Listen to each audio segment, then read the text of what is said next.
WWE taped 2 episodes of Raw last week, so we were stuck with another taped edition of Monday Night Raw. It was next to impossible for people to avoid spoilers since they were all over the place, and we saw the angle they shot on SmackDown Friday night with the Bloodline recruiting Bronson Reed, Solo Sikoa's team, gets him as their 5th man. We already knew that was going to happen before Bronson Reed even stepped into the ring tonight against Seth Rollins. And so I was curious if maybe there was going to be something that was kind of tacked on or added to the show, maybe at the very end, that would really kind of forward things a little bit, something maybe that we weren't aware of. That did not happen. Things played out pretty much the way that we expected them to. I will say this, though. Even though Raw was a taped show, it was better than last week.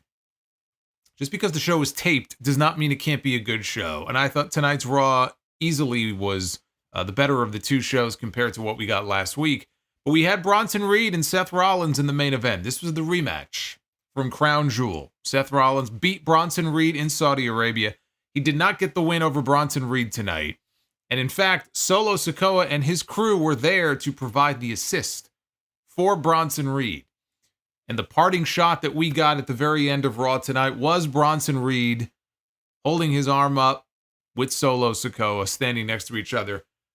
So we know already that Bronson Reed is going to be man number 5 on the Solo Sikoa squad at Survivor Series. What we still don't know is who the 5th man is going to be on Roman Reigns' team. The OG Bloodline, who will be the 5th man with Roman, Sami Zayn, Jimmy, and Jey Uso. Again tonight, they tried to recruit Seth Rollins onto their team. They tried to convince him, look, let's put our differences aside here. You were with us. You were with Sami and Jey last year in War Games. And you put your differences aside with Cody Rhodes and you all teamed together. You can do it again this year. And Seth Rollins made it very clear he has no interest in being tag team partners with Roman Reigns. Under no circumstances can he see himself being in the same ring as tag team partners with Roman Reigns. He was adamant about this. Now, of course, that was before Solo Sikoa distracted him and caused him to lose his match. But he seemed pretty declarative about that fact. And so now we have 2 more Raws left. Actually, I think it was 1 more Raw. No, it's 1 more Raw. Or is it 2? I think it's 1. We have 1 more show left next Monday, not counting SmackDowns, before we get to Survivor Series. That's right, because the Full Gear pay-per-view is this weekend. That's right. Survivor Series is the following weekend. 1 more Raw left to go. What is going to happen now? Might we see someone other than the obvious Seth Rollins step in as the 5th man? He still has to be the favorite. But seems maybe a little bit less likely tonight after what he said in that backstage promo. We'll talk about what the possibilities are there, because this is what they are doing to try to drive interest and drama in these waning days here as we go into Survivor Series, because we already know it's a new Bloodline and old Bloodline, but they opted to make it 5-on-5 instead of sticking to 4-on-4. So now all the drama is built around who the 5th man is going to be. That's really where all the drama is centered now. So they have to have something big up their sleeve if everything is really based around this aspect of the story. Maybe they're saving a surprise for everybody, but we'll talk about what that might be a little bit later on. The other big match we had on the show tonight was for the Intercontinental Championship. Bron Breakker defending against Sheamus, the one title that Sheamus has coveted that he has never won. For all of the championships and all of the accolades and the achievements over 15 years in WWE, he's been the world champion. He's been king of the ring. He's won Royal Rumbles. He's done everything that you could do. He has never been the Intercontinental Champion. He's talked about how much this would mean to him. He grew up a fan, watching people like Randy Savage and Bret Hart and all those guys holding that championship. He's never held it before. And what they decide to do is go ahead and throw this title match out there on a random taped episode of Monday Night Raw. So you knew we weren't going to get a new champion tonight. But that did not mean that we were not going to get a great fucking match between these 2 guys, which we did. Which was great. But there's a bigger moment that you got to save for down the line. But it was how the match ended that was kind of out of left field, because it ended not on a double count out or a double disqualification or anything like that. It was because somebody interfered in the match. And it was somebody who we have already seen tangle with Sheamus on multiple occasions. And I can't say that that necessarily excites me. But there is something that they did tonight involving this individual where, it gives me hope that maybe they are serious about doing something with him on his own and not attached to the other person that we normally see him out there with. The Women's War Games match is also official because if you're going to have a men's War Games, you got to have a women's War Games, even if there's really no need for it this year, but we're going to have one anyway. So now the field is set. Rhea Ripley is back a lot earlier than WWE originally would have expected, which is good for them because she could have been out for a lot longer, but there she was in her protective face mask tonight. And so she will lead the charge against Team Liv. It will be Team Rhea and Team Liv at Survivor Series. Those were the key developments on this show, and some other stories as well that were forwarded that we will talk about. Interestingly, a lot of talk about the Netflix debut, which is rapidly approaching, which I am both, I kind of find myself torn right now. On the one hand, I personally have been enjoying these 2-hour Raws. I do not miss 3-hour Raws. I will have to get used to them again, but I am not someone who, feels like Raw is less than because it's 3 hours. Oh, the show's not enjoyable anymore. It's got to be 3 hours. No, I'm loving this. I'm loving the 2-hour format. At the same time, though, the Netflix debut is going to be a big deal.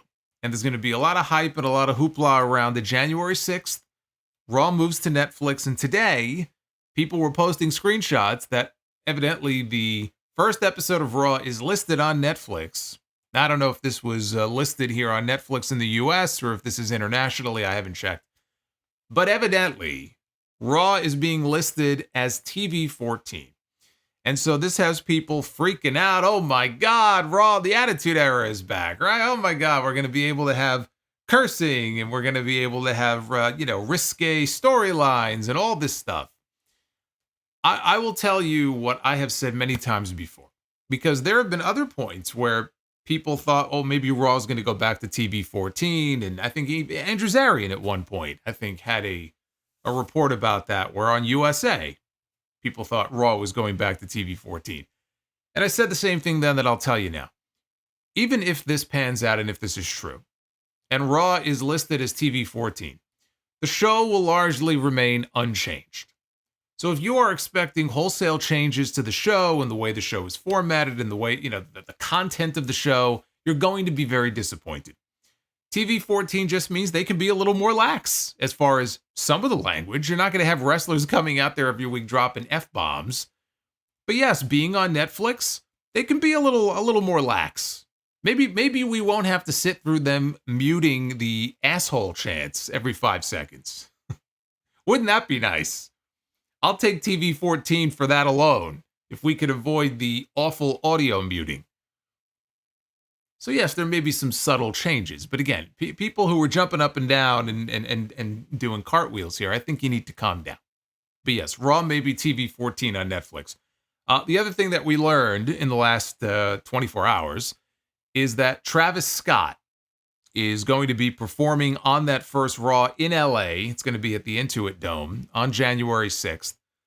And not only will he be performing on that first Netflix Raw, but apparently one of his songs, I don't know which one, will be the official theme song of Monday Night Raw as of January 6th when they move to Netflix. And that's all we know at this point. There's other names that are being advertised. I think John Cena is being advertised, Cody Rhodes, Roman Reigns. It's exactly what I told you. It's all hands on deck. That first Raw, it doesn't matter what brand you're on, all hands on deck. All the big names are going to be on that show. The Rock may be on the show. He may not be advertised, but I would not be shocked if he appeared on the show. John Cena, he's having his retirement year in 2025. Why wouldn't he be on that show? So you're going to see all the big names are going to be on there. Probably a whole bunch of celebrities too. They're going to be out in LA. This is Endeavor. This is TKO. They're going to get so many names in the audience. They're going to be cutting to all kinds of celebrities like we saw at the UFC show the other night, or the Tyson and the Jake Paul boxing atrocity on Friday. So they're really going to build this up as a big deal. and it is rapidly approaching. These are the final weeks that we are entering into here of Raw and USA. But fear not, SmackDown isn't going anywhere. SmackDown is still going to be on USA. This is your Monday Night Raw review for November 18th, 2024. I am the learning tree. Shut the fuck up. You stole my line, you prick. Fuck that tree. NWO Matt, where were you the other night? We actually got through an entire stream without a learning tree. I was shocked. I thought it was broken. Thank you, Matt. We are celebrating 17 years of the Sound Off all November long.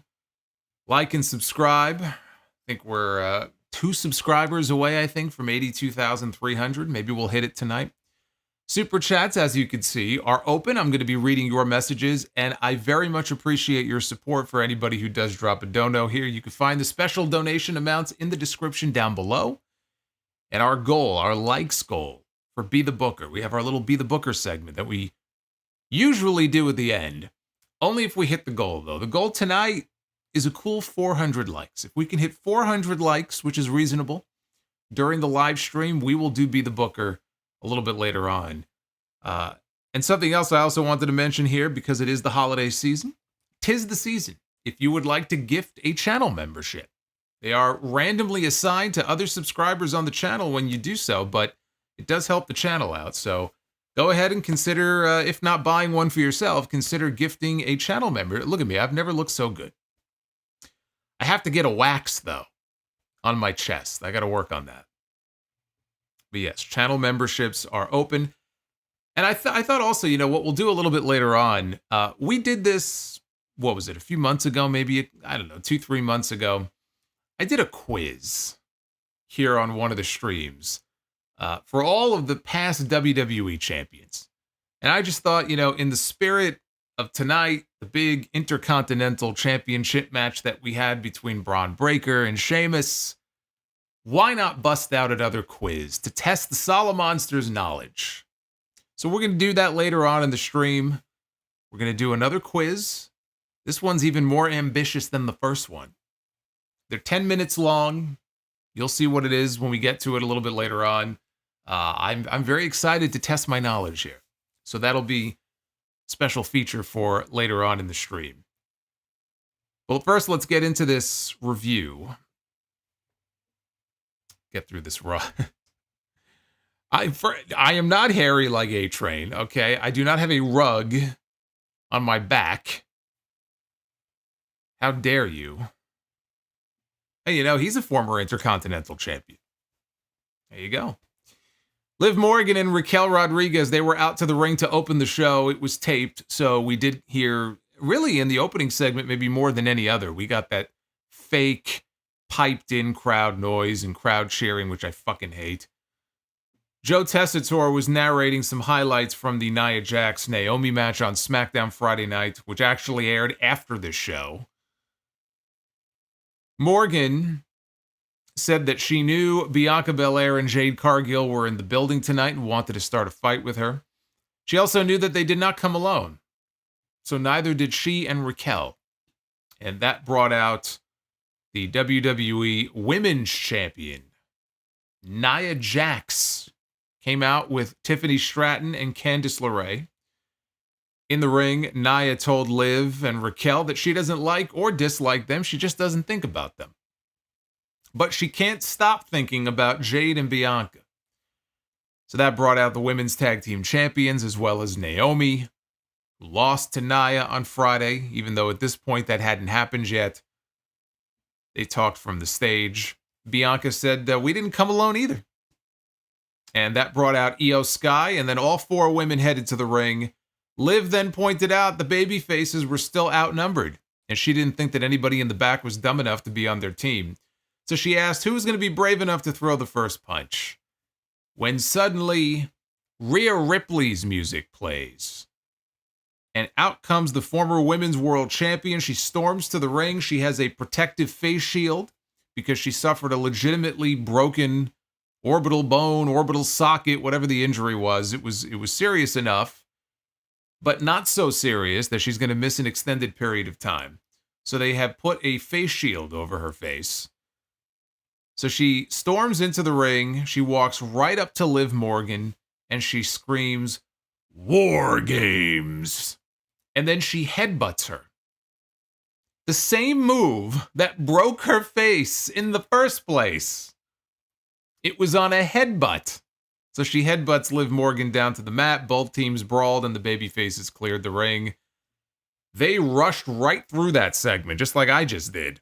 That's pretty much what happened. They rushed right through this segment, just like they rushed into this War Games match. I thought this segment sucked. And as far as if they're going to do a War Games match with the women, then this was the play. This was always going to be the play. It was going to be Team Rhea against Team Liv, because Rhea Ripley and Liv Morgan, right? Number one women's feud now for the past 6 months. There's nothing else that comes close. Logically, you would have one woman captain each team.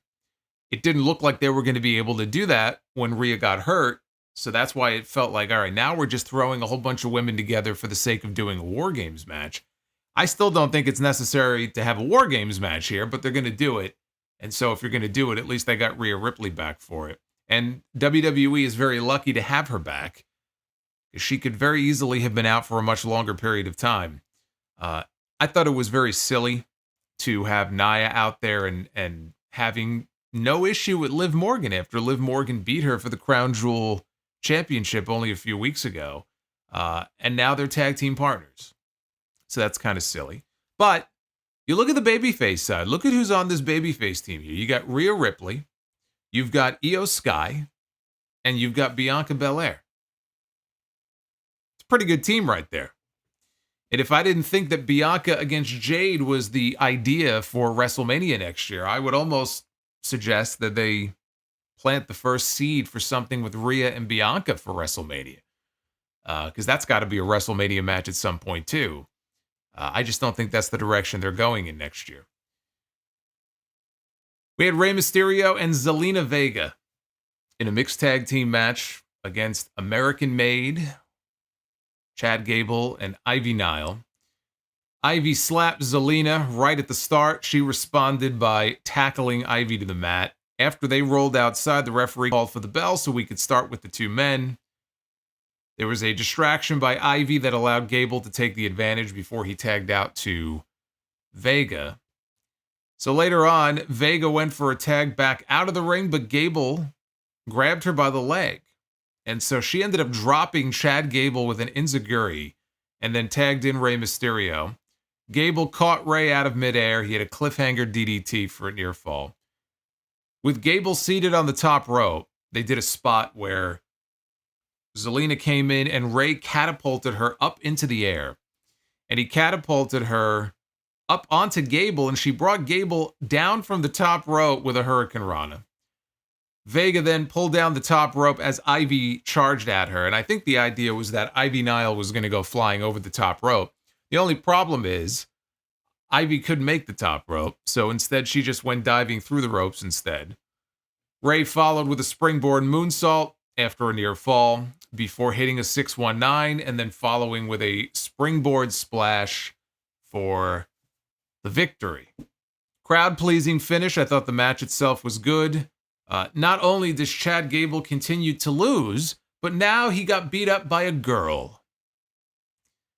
It just gets lower and lower and lower for Chad Gable. The Creed brothers, they get in the ring. They help Gable to his feet. He pushes them away. He doesn't want their help. And he starts shouting at them.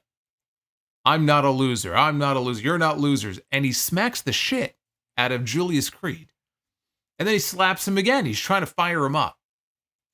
So then Julius goes and he shoves his brother shoves him back. They're trying to psych each other up.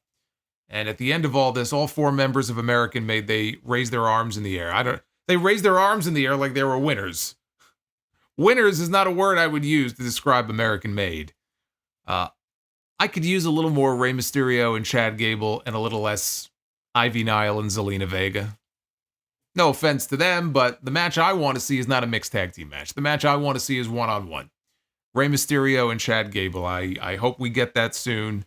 I just want straight singles match between these two. When they started teasing this, I was looking forward to that match. We still haven't gotten it yet. Now, I've given up on Gable winning anything, so I just want the match. He's not going anywhere. Like, it is what it is. I accept it. Nothing is going to change. Look, it's comical at this point. Chad Gable, he couldn't win to save his life. And even if he got a fluke win in one match, he's going to follow it up with 9 straight losses. And I think it's a lot of wasted potential for someone like him. It's a shame, but it's very clear where they have him slotted at this point. So now I'm just hoping we at least get some good matches. He and Rey Mysterio, I think, could have a very good match. Liv Morgan and Raquel Rodriguez, they were stressed out when they arrived in the Judgment Day clubhouse backstage. Finn Balor said that he could take the wheel for her tonight, since she had so much going on.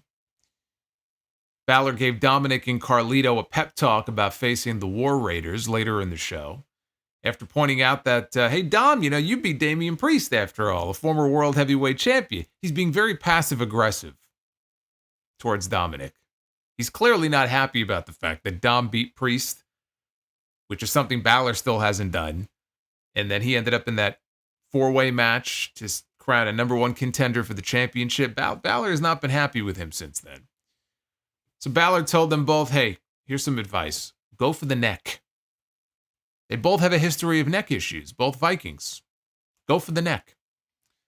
He said that's the key to victory, or if you do that, it might just piss them off, and then they'll turn around and just destroy the two of you. Balor said the great Dominik will figure it out. So then JD McDonough, he told Balor, look, we need to talk in private. And off they went. They aired a video with The Miz and the Final Testament. If you remember the angle from last week's show, it was all a ruse. Miz was working with Karrion Kross the entire time to lure the Wyatt Six back to TV. They'd been on an extended vacation. So he lured them back to television, and then they ambushed the Wyatt Six. In the video, Miz had you can see he had a cut over by his eyelid. He said he deserved an Oscar for his performance last week. And he started rambling on about the Marine 7 and the character he played in the Marine and bringing it back. And yeah, we got to get a great director for it. But he said that he deserves an Oscar for convincing the Wyatt Six that they could change him. Karrion Kross said they exposed the Wyatts as a bunch of wounded people using others to make themselves feel better. Said they were not invincible. Kross said he's not afraid of Uncle Howdy, and Howdy will continue to play the game that he controls. This was good. I like this. And I have been saying for a while now, as you know, if you watch or listen to any of my shows, that I really, and I said this last year too, I really wish Triple H would not completely give up on the traditional Survivor Series elimination concept. I understand that War Games is now the annual tradition, and that's fine. And I think that Survivor Series having some kind of annual staple like that is cool. And I get that the whole elimination match concept, as far as doing all or most elimination matches, is played out. And there's a reason why they don't do it anymore. But that doesn't mean you can't do one. All you need each year is a token elimination match. Survivor Series 4-on-4, 5-on-5. They didn't do it last year. I don't think they did it the year before that either. And so far, they haven't announced anything like that for this year. If they're going to do a traditional Survivor Series elimination match, you got one right here. May not be the cast of characters that I would prefer to see in one of these matches, but it fits. And you have the Final Testament on one side with Miz, Kross, and AOP. And on the other side, you've got Howdy, you've got Rowan, you've got Loomis, and you've got Gacy. And you've got yourself an elimination match. Makes sense for them to announce it next week. In the back, Gunther approached Ludwig Kaiser. Kaiser wasn't very happy about what happened last week when he was sticking up for Gunther against Damian Priest in that promo, and then Gunther just cut him off and shut him down. Gunther said no one speaks for him, and he told Kaiser, you need to stand on your own and start making a name for yourself. Speak for yourself and be your own man. So Kaiser seemed like he got the message and he walked off. And as Kaiser left, Gunther stayed and he took off his sport coat because he just so happened to spot mere feet away. Apparently, Damian Priest didn't hear any of this. But not very far away from where he was standing, Damian Priest is sitting at a table and he is signing photos. He's autographing photos.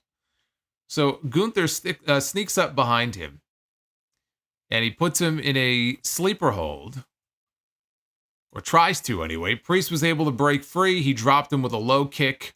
Priest pulled up a chair. He said, Gunther may be a general in the ring, but in the streets, he was king. Adam Pearce showed up. He wanted to know what happened. Priest told him, I'm just having a word with the champ. Says he looks like he could use some ice. And he walked off. There was something else also that in the promo that Gunther had with Kaiser, he had said to Kaiser at one point, he goes, look in my eyes. What do you see? I just thought, well, all the people who have been talking about CM Punk wrestling Gunther for the World Heavyweight Championship, that's certainly not going to get them to stop talking about that as a potential match coming out of Survivor Series. I don't know if that was done on purpose or not, but a lot of things on this show are not done by accident. It's the little things sometimes. You got to pay attention, especially in these backstage segments. I don't want to say everything, because I do think that there are times where people they read way too much into something that they see. Like, for example, the Sami Zayn thing on SmackDown. I'm sure some of you know what I'm talking about, where they were in the back and Sami reached into his pocket, pulled out a cell phone, threw it on the couch. Oh my God, what does that mean? There was somebody who sent me a message and said, Roman Reigns at the end of SmackDown, they wondered if the reason why when he called Paul Heyman and he got the message that the number was disconnected, they think that Roman accidentally picked up Sammy's phone and it wasn't Roman. And I'm just like, look, I can appreciate that people are trying to come up with all kinds of theories, and it could be fun, right? To kind of fantasy book and try to come up with different theories about this and that. But it's like all the people who said that, oh, the number being disconnected, of course, because Solo Sikoa, remember that one episode of SmackDown where he destroyed Paul Heyman's phone? And I'm like, do you not understand how cell phones work? I don't think you do. But just the idea that, like, Sammy would have tossed his phone, down on the couch, maybe because they knew they were about to run out to the ring for a fight. So he just was like, shit, I got to take my cell phone out. Whatever the reason was that he did that. But that Roman Reigns would be sitting in the locker room and would pick up a phone, not realizing that it's not his, and would just start, like, come on, like, use your brain, people. Really? Come on. So yes, there are times where people will read a little too much into things. Whether or not that line meant something, I think it probably did, but who knows? We'll see. But here's my question. What they did here with Gunther and Kaiser, is this a way of putting some separation between the two of them? It's not a split. They're not breaking up. But this could be their way of putting some distance between the two of them, where we don't just see Kaiser attached at the hip to Gunther all the time. He can now stand on his own. He can branch out on his own as his own man. I hope so. I think that's something that he needs to do, because I think there's some big upside for Ludwig Kaiser. I could see him having success away from Gunther, but at some point he's got to get away from Gunther. He's got to stand on his own, like he said here in this promo. So that's what this felt like to me. This felt like maybe, okay, we're gonna start to put some distance between these two. Let Gunther do his thing and let Kaiser do his. And he would take a step towards doing that in the very next match, because up next we had Bron Breakker defending the Intercontinental Championship against Sheamus. In the fans' defense, says Uffman, all iPhones look the same. Well, most iPhones have their own case. I don't remember what case that phone had. I don't remember, Roman's phone at the end of the show. They all have their own case. They also, by the way, most of them have passcodes. But let's ignore that. Let's just ignore that. You really think Roman Reigns is walking around with a phone without a fucking password on it? Give me a break. Please. Bron Breakker against Sheamus. This was actually their second match in as many weeks, because they went to a time limit draw in their 3-minute match on Speed 2 weeks ago. So this was technically match number 2. Sheamus ended up outside in front of the announce desk. Not 2 minutes into the match, Bron Breakker is on the apron. He leaps off the apron, clotheslines Sheamus over the announce desk. And both men are down, heading into a commercial break. After the break, Breakker dove from the top rope. Sheamus was outside still. Bron is on the top rope, and he dives off. And he dove off at a very awkward angle, to the point where he tucked his head pretty late. It looked like he was about to take a header directly into the floor. It scared me a little bit there, but he was okay. Sheamus came back with the 10 beats once they got back into the ring. Breakker came back with a backstabber. Sheamus rallied. He hit an avalanche white noise for a near fall. Sheamus went to the top. Breakker brought him down, though, with a top rope Frankensteiner.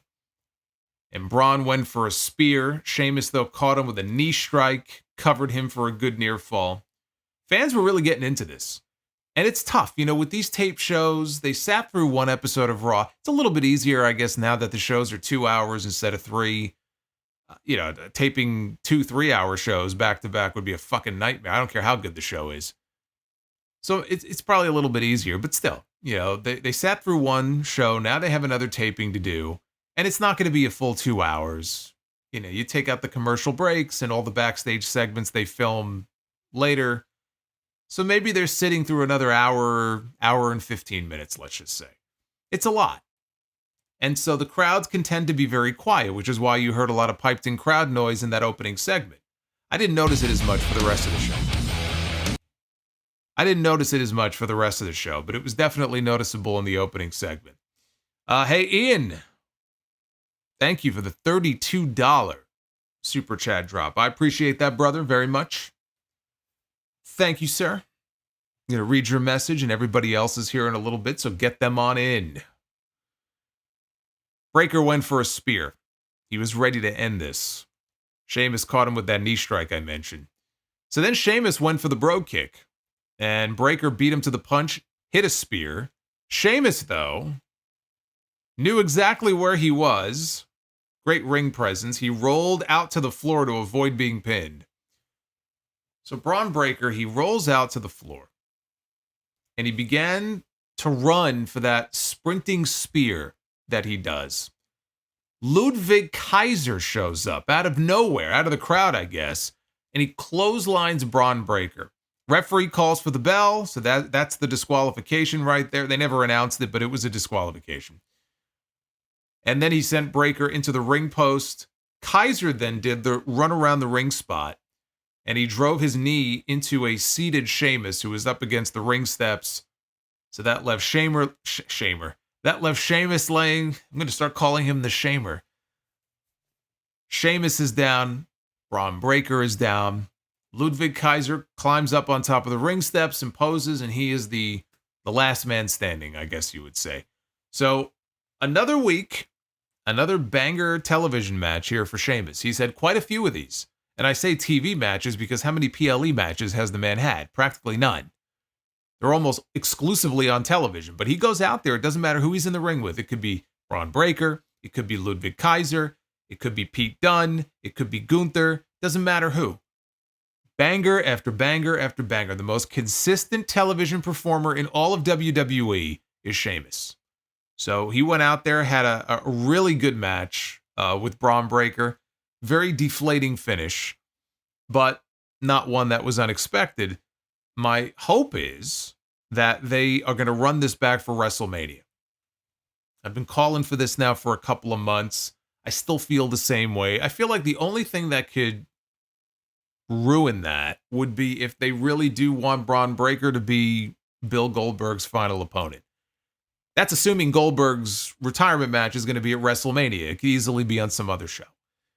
But I could see them doing Goldberg and Bron Breakker at WrestleMania, which would take this match away. Unless they want Bron to wrestle both nights, right? He could retire Goldberg on night 1 and then maybe drop the title on night 2. That could work. But I just really would love to see them run this back and have Sheamus get that moment on the biggest possible stage. Because it's really the last great story to tell with Sheamus here in his career, right? Not that he's about to retire in the next 2 years, but just in terms of stories they could tell, you know, I mean, you really could just talk about how this one championship that's eluded him this entire time, which is kind of hard to believe when he's been around for so long. He's won everything else, right? U.S. title, world titles, tag team titles. And yet he has not been able to win this one championship, and now he can finally get his hands on it. I hope they tell that story. And I hope they do it on a big show like WrestleMania. I think that would be a good place to do it. We're not going to see it on a random taped episode of Raw. I was not expecting any different here. But the idea that Kaiser is trying to make a name for himself, that's what they were trying to communicate here. He took Gunther's advice, and in the very next segment, he was out there and he laid out the champion and the challenger. He laid out both men. The only thing is, we have seen Sheamus and Ludwig Kaiser many, many times before. And not that any of it was bad, but when you see something enough times, you get tired of it and you want them to move on to something else. And that's how I feel about this. So even though this was Kaiser standing on his own, it just felt like more of the same. It's like, okay, here we go again. Here we go again. Sheamus and Kaiser. It just kind of felt like more of the same. The real test, I think, for how serious they are about a Kaiser push is what comes after this. But I am hopeful that they'll follow through on it because, as I said before, he has a lot of potential. And I'm not even talking about world championships or anything like that. He has the potential to stand on his own and be a solid mid to upper mid-card level performer on this brand. You know, he could be Intercontinental champion one day, or he could be United States champion one day. Absolutely. We go to the back. And I think this was kind of an important segment, just given some of the dialogue here. We have Jey Uso, Jimmy Uso, and Sami Zayn, and they're standing with Seth Rollins, who is preparing for his main event later with Bronson Reed. And they're trying to convince Seth, even though he said no to Sami last week, they're still trying to convince this man to be on their side in the War Games match. Jay said, look, we just got to put our differences aside. Look, we don't get along. Me and my brother, me and Sami, we've had our own issues and our own drama recently. We don't get along. We can put that aside. Sami Zayn, he said, look, he pointed out that Seth, you put your differences aside last year in War Games. You teamed with me. You teamed with Jay. You teamed with Cody Rhodes. You don't like Cody Rhodes, but you put your differences aside and you joined with us in War Games, and you can do the same thing now. Which is a fair point. Rollins told all three men, look, I would love to stand by you guys. I would absolutely, Sami, I would stand by you. Jay, I would stand by you. Jimmy, I would absolutely stand by you. But what I absolutely cannot do under any circumstances is partner up with that tyrant, Roman Reigns. Rollins said he would love to get Reed inside that cage and tear him apart, but the potential consequences of Roman Reigns regaining power, it's just not worth it. Says it may not matter, though, because later tonight, I'm going to handle Bronson Reed, and I'm going to make it so that you won't have to see him in War Games. You won't even have to worry about him. And then at that point, with him out of the way, whatever you guys do is on you. He wished them all luck, but he said yet again, I'm out.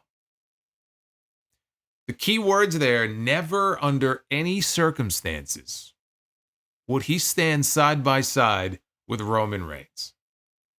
That's what he said. Any circumstances.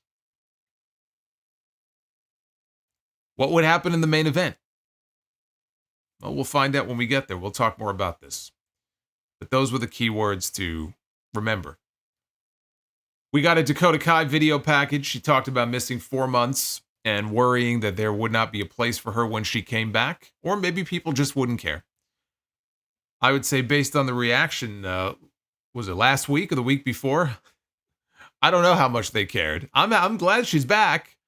How much people cared, though, that's up for debate. She said, you ask yourself if you're good enough. She says she's never wanted it more, and she vowed to be a champion again. We had the War Raiders taking on Carlito and Dirty Dom.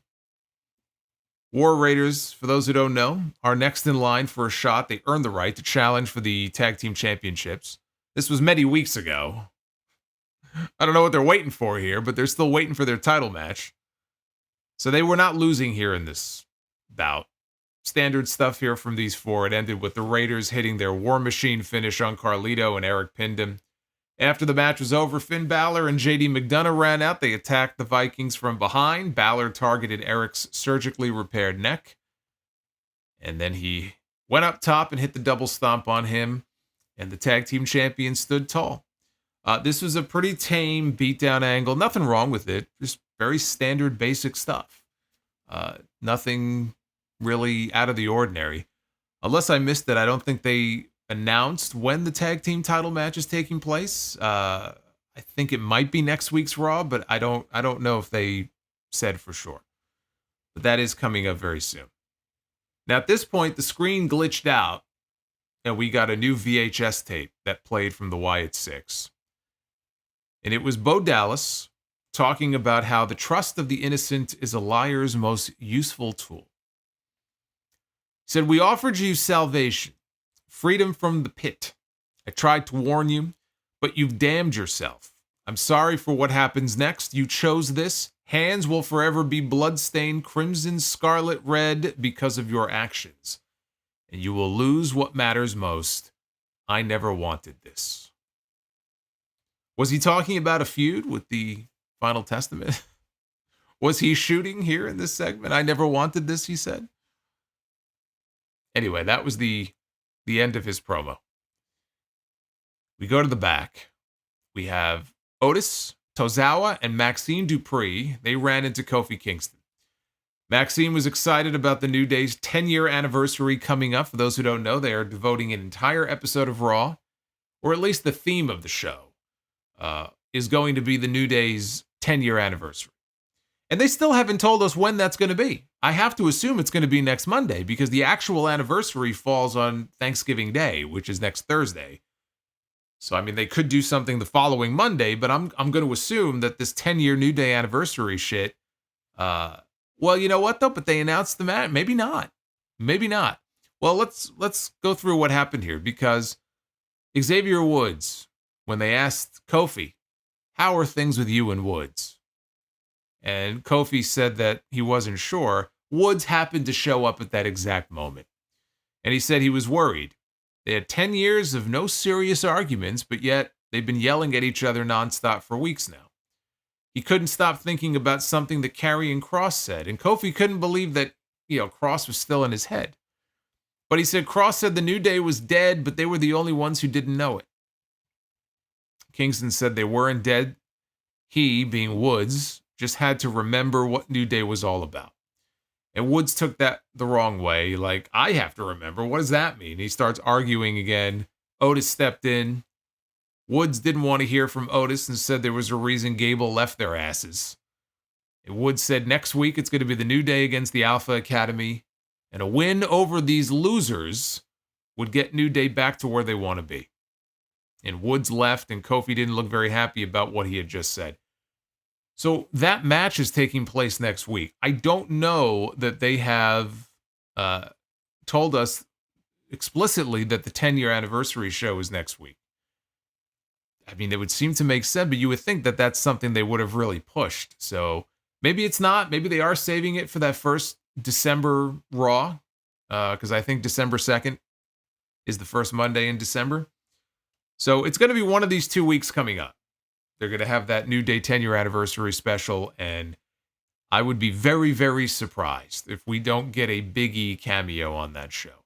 And where it's going to go, I don't know. I mean, it seems to be building to an explosion where Woods just, snaps on Kofi. It almost seems too obvious to me. So I don't want to sit here and say that I think that's what's going to happen, because I'm not sure that's what's going to happen. But what I do think is that you need to have Big E on that show. If you're going to have a New Day anniversary, you got to have Big E on the show. How will he play into this entire story? That's the key. What role is he going to play in trying to tame things between these two and calm things down and try to get them back on the same page? That's really the story to follow. They closed the show with Seth Rollins against Bronson Reed. This was a rematch from Crown Jewel. The match had not even started yet, and we got Great Value Bloodline showing up, all minus Solo Sikoa. So we had Jacob Fatu, Tama Tonga, and Tongaloa. They showed up at ringside. That brought out the Usos and Sami Zayn from down the aisle. The two bloodlines brawled.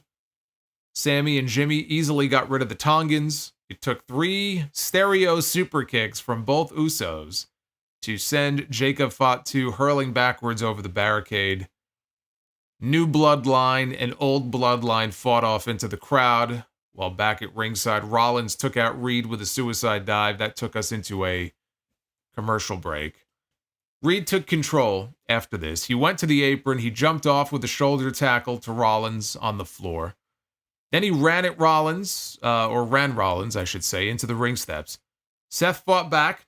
He slammed Reed's head on the bottom part of the ring steps, and then he went for a stomp. Reed avoided it. Rollins went to the apron after Reed crawled back into the ring. Hit a springboard flying knee strike, and then Rollins put Reed down. He ran the ropes. He was going for the stomp. He was trying to end it. Rollins, though, he got scooped up and powerbombed by Bronson Reed, taking us into the final commercial break. When they came back, Reed had Rollins on the ropes, and it looked like he was trying for a superplex. Rollins, though, got down, and he got underneath him, and he powerbombed Bronson Reed. So Rollins followed with a springboard moonsault, covered Reed. He kicked out at 1. Rollins goes to the ropes on the other side, springboard senton, covers him. Again, Reed kicks out at 1. Rollins can't believe it. Seth tried for a pedigree. He got backdropped. Reed sat down. He tried to squash this man like a bug. Rollins moved out of the way. Rollins went up top. He hit the big frog splash. At least this time he got more than a 1. He didn't get the 3, but he got 2.5. Rollins tried for the stomp, but he got clothesline. Then he ate a brain buster. Reed covered him, only got 2. Bronson Reed now, he's going up top. He is headed up for the tsunami splash. Rollins knew it, and he slowly rolled towards the opposite corner. We've seen Orange Cassidy do this many times in AEW. It's very effective. You just slowly roll to the opposite corner. And so on his 3rd attempt at the move, Rollins did finally hit a pedigree to Reed, and he covered him. But Bronson Reed kicked out. So now Seth finally hits the stomp. But he knows it's not going to be enough. He remembers Crown Jewel. So he hits the stomp, and he goes up top, and he's getting ready to hit another super stomp. That's how he beat Bronson Reed in the first place at Crown Jewel. While he's standing, though, on the top rope, he is suddenly distracted by a woman in the crowd that has exposed her bare breasts. Oh, I'm sorry. I'm getting ahead of myself. I'm thinking of Raw on Netflix in January. That's for later. No, Rollins is on the top rope, and he looks over, and he sees Solo Sikoa standing on top of the announce desk, smiling and laughing and trying to distract him, and obviously being very successful at it. Reed then pulls Rollins off the top into a Death Valley driver. Then he hits a running senton. Then he goes up top, and he hits the tsunami splash. And Bronson Reed gets his win back over Seth Rollins, thanks to Solo Sikoa, who climbs into the ring and then raises Bronson Reed's arm, and the two of them pose together to close the show. Of course, we all saw what happened on SmackDown on Friday night, so we already know that Bronson Reed is going to be the 5th man on Solo's Bloodline at Survivor Series. We already knew that. This was another good match from these two. This was not as good as their Crown Jewel match. The Crown Jewel match was better than this. And in hindsight, having now seen what they have done over these last few weeks, I can honestly say, I will sit here and tell you, I feel exactly the same way that I felt after I saw Seth Rollins pin Bronson Reed in Saudi Arabia. It never should have happened. Bronson Reed should have won there. Bronson Reed could have won here. It does not hurt Seth Rollins.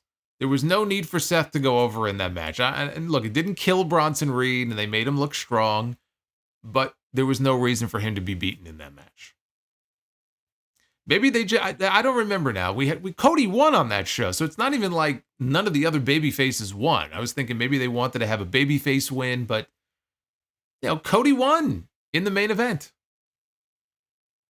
Because I know, Solo's Bloodline won, and you had two heels in the women's Crown Jewel match, so you were going to have a heel go over no matter what.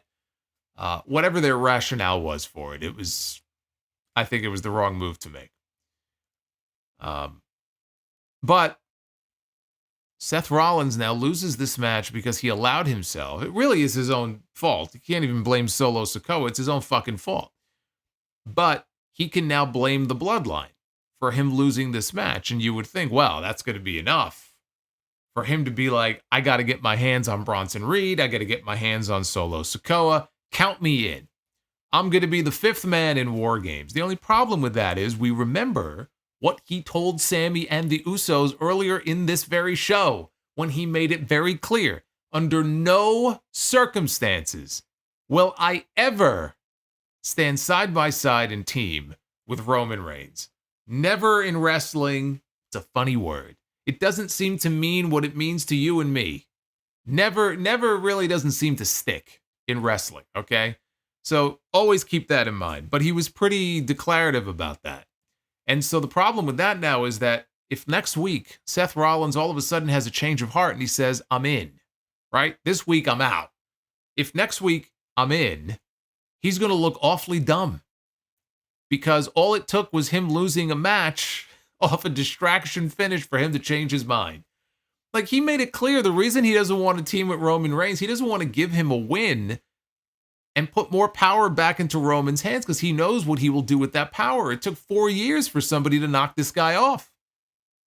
So he cannot bring himself to be part of something that is going to potentially allow Roman to claw back some of that power that I guess he lost. This power he talks about. So it's going to take a hell of a lot more, you would think, than what we saw here at the end of this show for him to change his mind. He's going to look like a fucking idiot if all of a sudden he says, okay, I'm in. So where does that lead us? Where does that lead us now? We have one Raw left to go before Survivor Series. Where do we go from here? Who's the fifth man? I still think Seth Rollins has to be the favorite, but if it's not going to be Seth, who's it going to be? I floated some potential ideas on the podcast yesterday. Two names that stick out. And no, Brock Lesnar is not one of them. CM Punk is, though. It's hard for me to imagine CM Punk coming off of a Hell in a Cell match, and the very next match that he's in is another Hell in a Cell, basically, with 2 rings instead of 1. You're going to put him right back in a cage match? It's not impossible, but it's hard for me to imagine that. But you could come up with a scenario where Paul Heyman, who made it very clear many months ago, he told Roman Reigns, look, Punk is off limits. He's my friend. So for me, keep away from him. CM Punk is off limits. So we know the two of them still maintain a friendship. Now, we don't know what's going to happen with Paul Heyman. Roman tried to get him on the phone the other day. He got a dial tone. He couldn't get him on the phone. Is he going to turn on Roman Reigns and side with Solo's crew? We don't know. I mean, that wouldn't make a lot of sense to me either. But maybe they play this thing up for dramatics. And if I'm WWE at this point, you got one show left to go. I think the way to go is to leave it 5-on-4 heading into Survivor Series. Don't even tell us next week who the fifth man is going to be. Leave it open-ended. You're almost at the finish line already. You wanted to add a fifth man on either side. That was what they wanted to do. They couldn't keep it 4-on-4. You got to add a fifth man. Okay. Well, you want to really play it up for drama. Don't tell us next week who it's going to be. Let Roman and his crew go in there thinking, shit, we don't have anybody. We have exhausted all of our options. They went to LA Knight. And we saw Jimmy Uso last week. He went to Bron Breakker to have a conversation with him. We went to this person and that person and Seth, and nobody wants to be with us. And honestly, why would they be? Nobody, none of the top baby faces in this company who had to deal with the Bloodline over the last 4 years or had a shot at the WWE Championship and got screwed. Drew McIntyre's another one. Kevin Owens. All these people, nobody should want a team with Roman Reigns. Their response to Roman Reigns should be, fuck you. That should be their response to him. Go fuck yourself. He should go into Survivor Series thinking that it's going to be a handicap match. Then when you get to the pay-per-view, that's where you hear Paul Heyman's voice. And Paul Heyman walks out, and Paul Heyman is the one who introduces us to the fifth man. And then you could trot out CM Punk or whoever it's going to be. And the other name I threw out on the podcast, and it may not be as marquee of a name as Punk or Brock or someone like that, but I don't think you can discount Braun Strowman as a possibility. You know, we saw Braun Strowman and Bronson Reed. They had their last monster standing match, and Strowman beat him. He tore his groin in that match. He just made his return in a dark match on Friday after SmackDown, so he's back. He's medically cleared, and he's back. You know, we didn't see him on the show tonight, but again, this was taped. So maybe we'll see him on the show next Monday. Could they put Braun Strowman in War Games? And you got Braun Strowman on one side, Bronson Reed on the other. Sure. You have to at least consider his name as a possibility. But I just think that the way you introduce this fifth man is you have Paul Heyman come out and do it at the pay-per-view. Don't even tell us next week, right? I mean, you're so close anyway. Just hold off on it.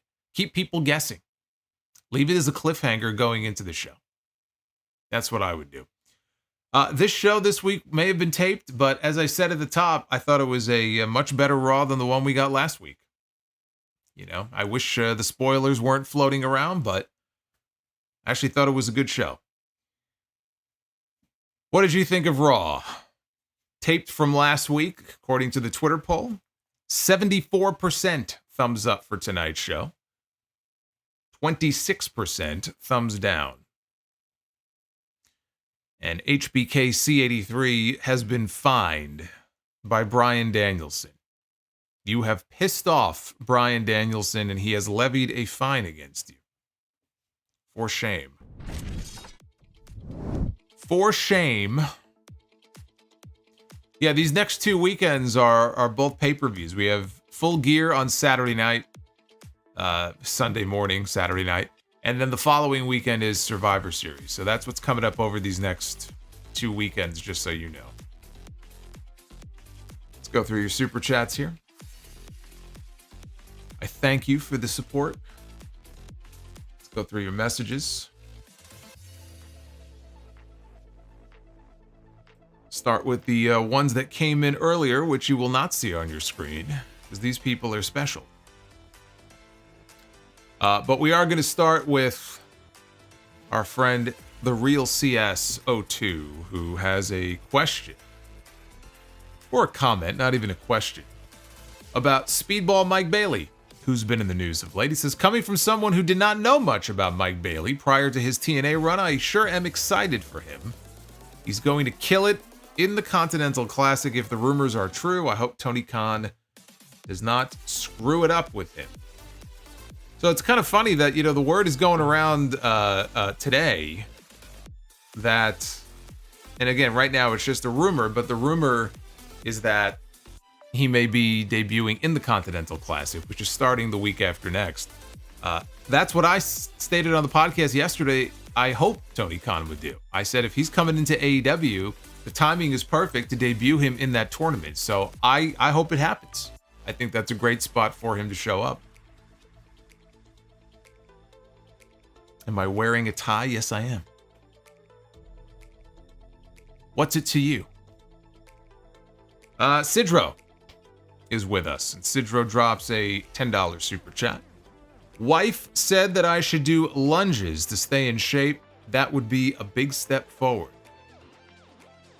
Also was riding a donkey the other day when someone threw a rock at me and I fell off. Guess I was stoned off my ass. Thank you, Sidro. That's kind of what I thought just reading these messages every week, but now you've confirmed it. The Real CS says, do you think Josh Alexander's retirement, quote unquote, from the Indies added more fuel to the fire about a potential WWE move once his TNA contract expires? His TNA contract is set to be up either in January or February. He wanted to test free agency a year ago, and they rolled over. He had an option year in his contract, and they rolled him over. So he spent an entire extra year that he probably would not have otherwise spent in TNA. So I don't see there being any chance of him staying, just because I can't see there not being interest from at least one other promotion. Like, if there isn't another promotion, at least one promotion out there that has television that is not interested in Josh Alexander, then they have to fire all of their fucking scouts. Because this guy can go. So I think he's going to get interest. And I do think that it's probably a sign that, yeah, I think he's probably going to end up in WWE or NXT. You know, they could reunite him and Ethan Page. You know, we can get a North reunion in NXT. But I also just think it could be he doesn't want to work indies anymore. He's tired of traveling around the grind of it, and he just wants to settle down in one place. That place could be AEW, it could be WWE, but maybe he just really does not want to work indies anymore. It could also be just as simple as that. Sidro says, why did the birthday boy wrap himself in paper? He wanted to live in the present. Also, nephew needs a job. Any suggestions? He should apply for search and rescue team. They're always looking for someone.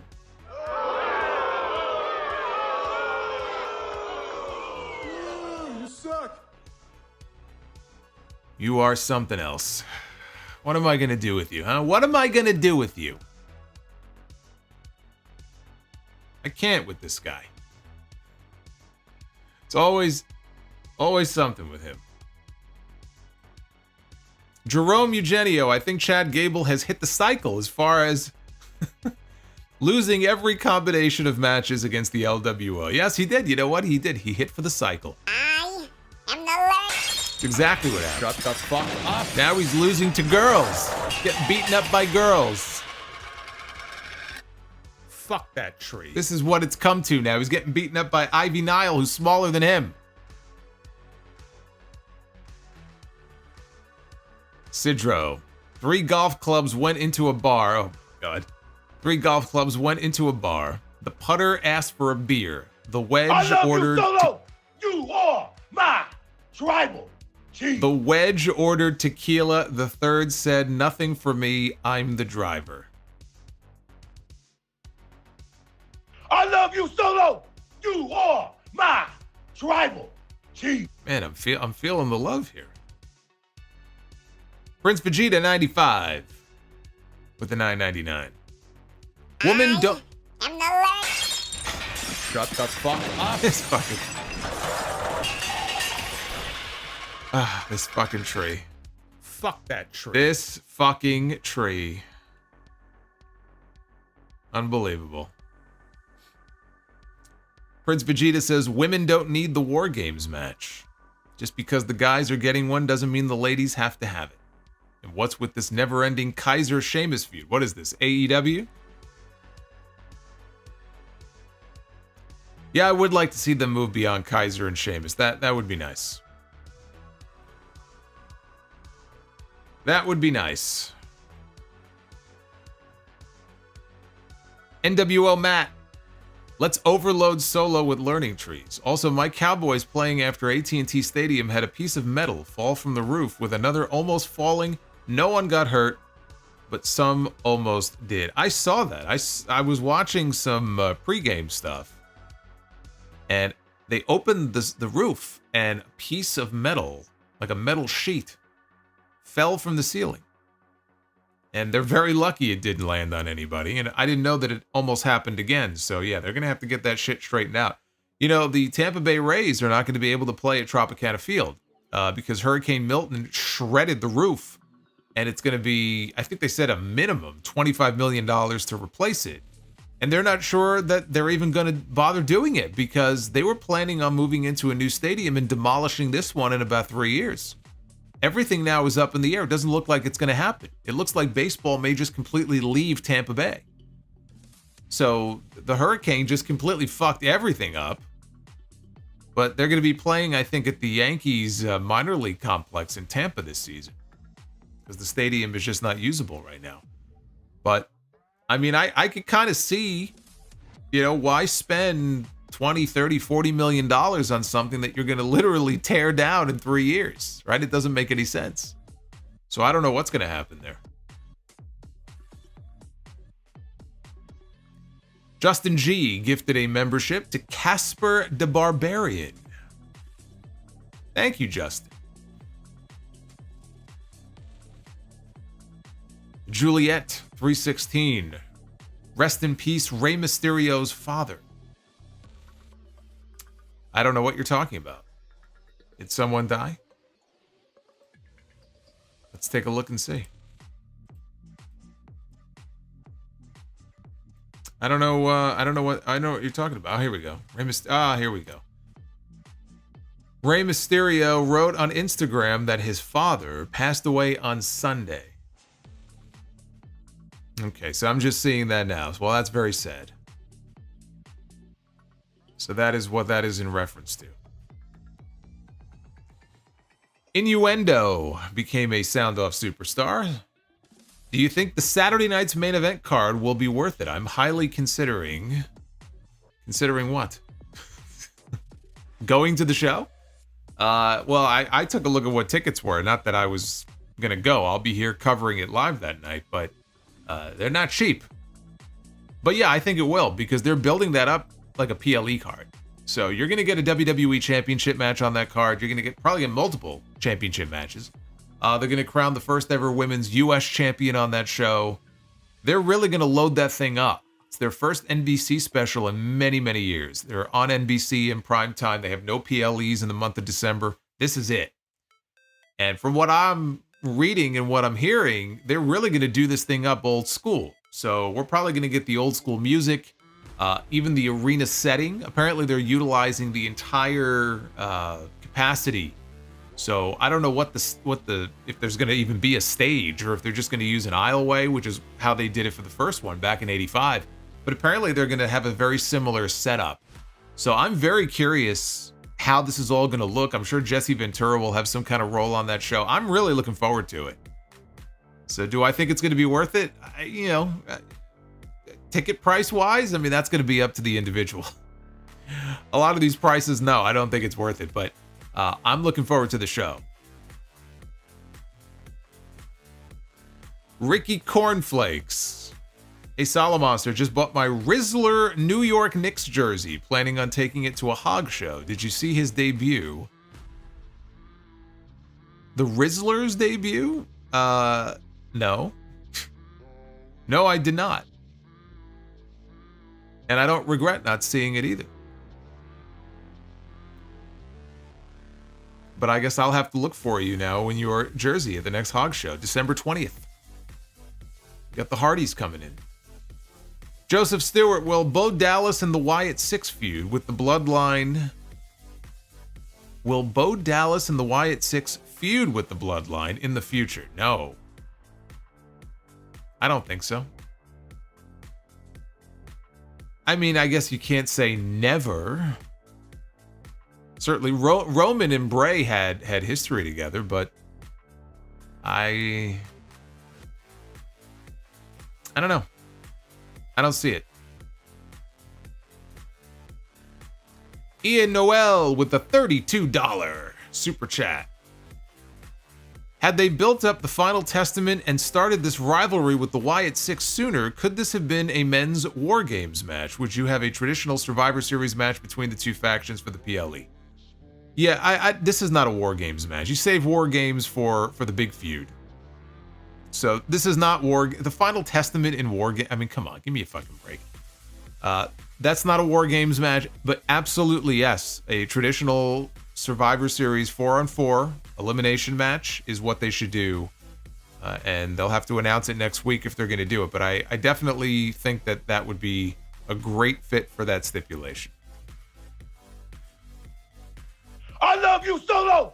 You are my tribal chief. Thank you, Uffman. Jeremy Rose says, when do you think we see Punk and Drew return?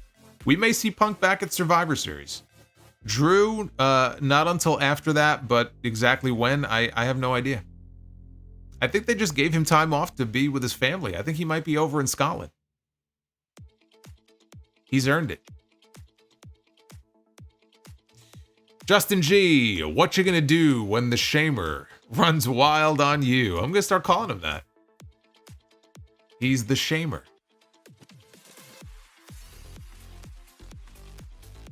Carlos. Man, Carlos has been a member for 36 months. Holy shit. I'm the Lurk. Shut the fuck up.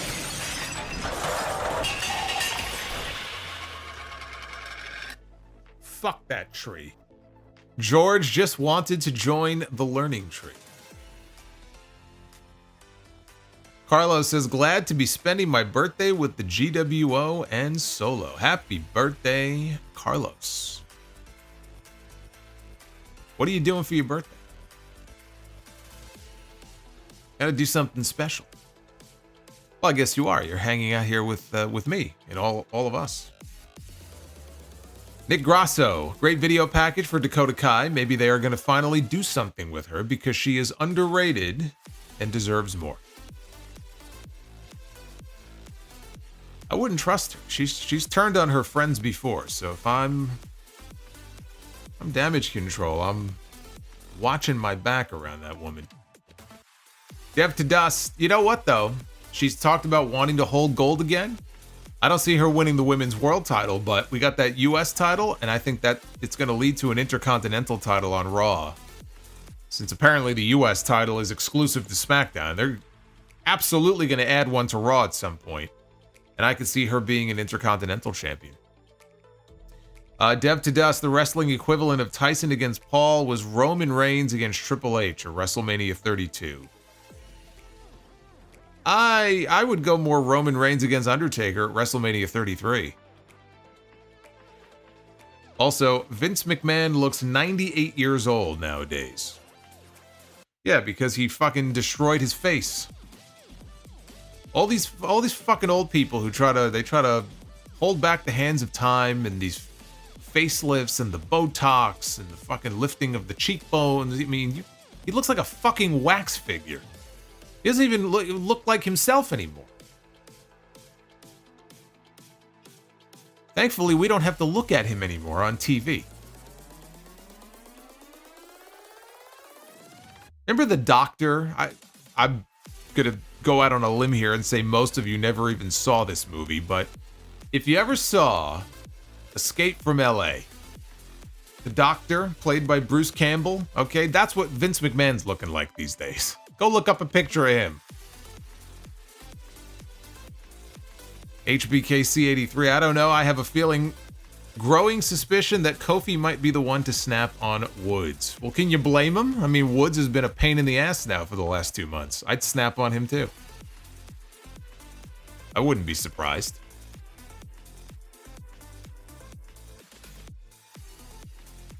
Nick says, thank you for the $9.99, Nick. He says, Cross and The Miz doing a promo together seems wrong, but entertaining. And Bo Dallas looked and sounded like Bray Wyatt. It was scary, almost as if Bray was reincarnated in Bo. It's almost as if they're brothers. He was looking a lot like Bray in that video with like the hair everywhere. He looked very much like Bray. NWO Matt, what if the fifth man is revealed at War Games by Heyman? Well, if only someone had suggested that in the review tonight. That would be an amazing idea.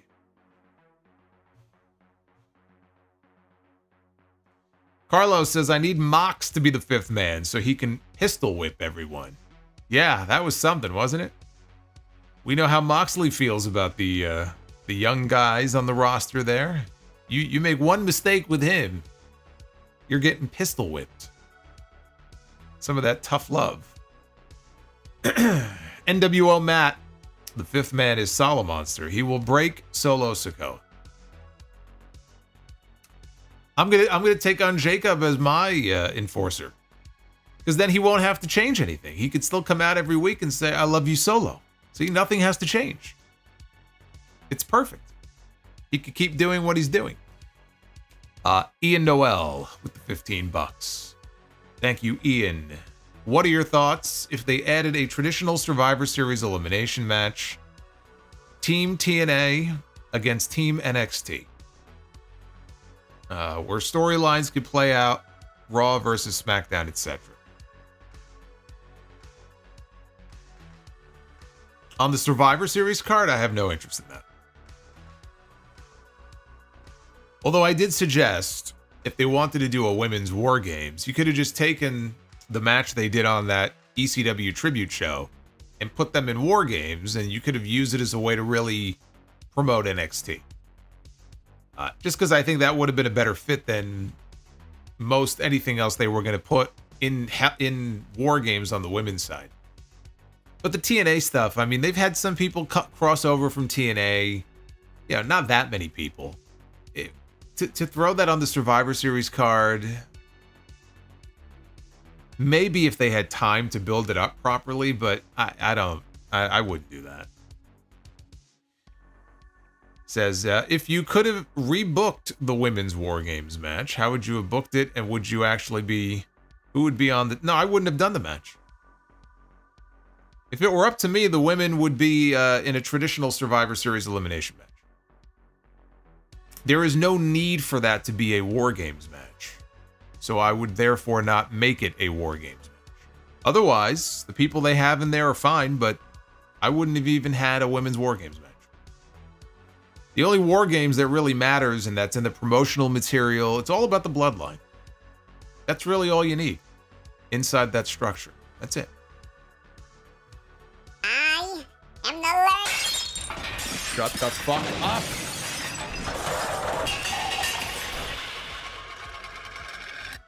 Fuck that tree. That's right. You tell him, George. Base Beerus, how are you feeling about 2-hour Raw so far? Love it. Got no issue with it. Gonna miss it when it's gone. Uffman Entertainment, happy 96th birthday to Mickey Mouse.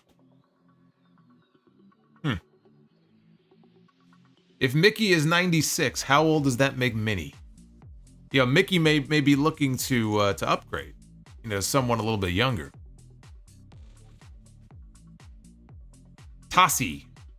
What is more likely, The Rock being the 5th member of the OG Bloodline or Juan Soto going to the Mets? Juan Soto going to the Mets. I'm going to will it into existence. Now we have problems and holes that need to be filled beyond just signing Juan Soto, but boy, that would help a lot going into next season. And I think there's a decent chance it happens. Although the way The Rock's movie is performing, this red one, he may be coming back sooner than later. What was it, like a $250 million budget on a movie that I think domestically grossed like 34? I think The Rock has lost his magic movie touch.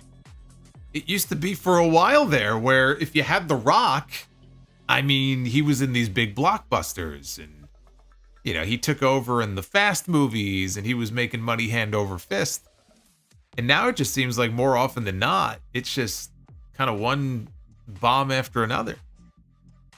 What's going on? Rock may have to crawl back to the ring. I'm not saying Red One's a bad film, Joey. I haven't seen it. I'm not saying it's a reflection on the quality of the movie. I'm just saying for the money that they invested in this movie and spent on this movie and the marketing campaign for this movie, which originally was only supposed to be a streaming movie. And I think at the last minute they decided to give it a theatrical run. So maybe you cut it some slack that way. But yeah, no, I mean the numbers just don't add up. They just don't add up. Innuendo says, I love you, Solo. Be the Booker prediction here. Hart Foundation against FTR, Asuka against Mariah May, and Gunther against Vader. Now, see, what you just did was you named some great fantasy warfare matchups. That is the opposite of what normally happens in Be the Booker. In Be the Booker, we give you the matches in some cases that you absolutely never wanted to see. That's usually the way it works out. Charlotte in the Bank says that the movie has 33% on Rotten Tomatoes. Well, that's not good. We are about 20 or so likes shy of the goal, by the way. No Be the Booker unless we hit the goal, so hit that thumbs up. Retro KOH. Holy shit, 5 gifted memberships. Thank you, Retro. George said he just wanted to join the learning tree. Well, you have been initiated, George. You are officially in. Venom Kitetsu says, nice tie. Date with Liv. She is nearby. She is. Liv Morgan is a Jersey girl. I don't know if she's single or not. She follows me on Twitter. All it takes is one message. I just haven't built up enough courage to send it yet. I'm not going to be that creepy guy. The Juliet. Anybody thinking Raw will go back to themes of old? Do not hold your breath. Travis Scott confirmed to be writing the Netflix Raw theme. Well, I said that at the beginning of the stream, but so is he writing it or is it just going to be one of his existing songs? So according to the Juliet, he's actually writing the song. Well, I mean, Travis Scott is one of the more popular musicians out there today, so it doesn't surprise me that WWE wants to get him to do the theme for the show. That's what they do. Dev to Dust, before the career versus streak match at WrestleMania 26, the original plan for Shawn Michaels and The Undertaker was Shawn against Miz and The Undertaker against Drew McIntyre. Shawn against The Miz? Well, boy, am I fucking glad that didn't happen. Dodged a bullet there.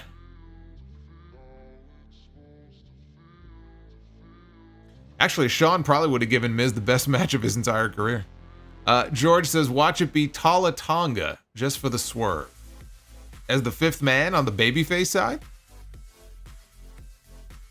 I don't know. I don't really think that makes sense for that spot.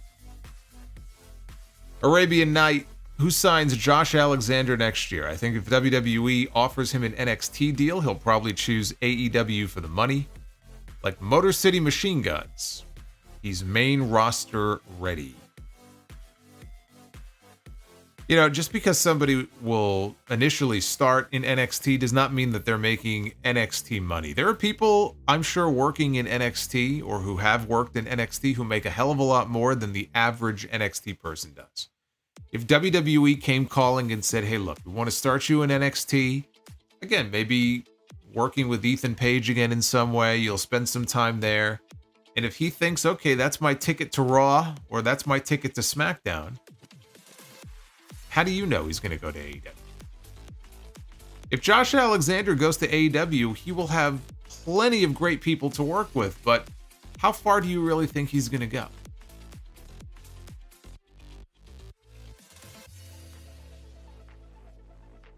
Uffman gifted 5 channel memberships. That's how it be. That's how it be. We got the gifted memberships up here in this bitch. Thank you, Uffman. That's 5 more. That's 10. That's 10 gifted tonight. I like it. I like it. Good stuff. Okay, so WWE and Travis Scott have confirmed it will be a new song for Raw. As long as it's not Def Rebel, we're good. I just pictured the woman who does the opening bit for Bayley's song, like opening Raw, and then it just goes into some generic shit. That's the new Raw theme. Raw. Welcome to Raw. Fucking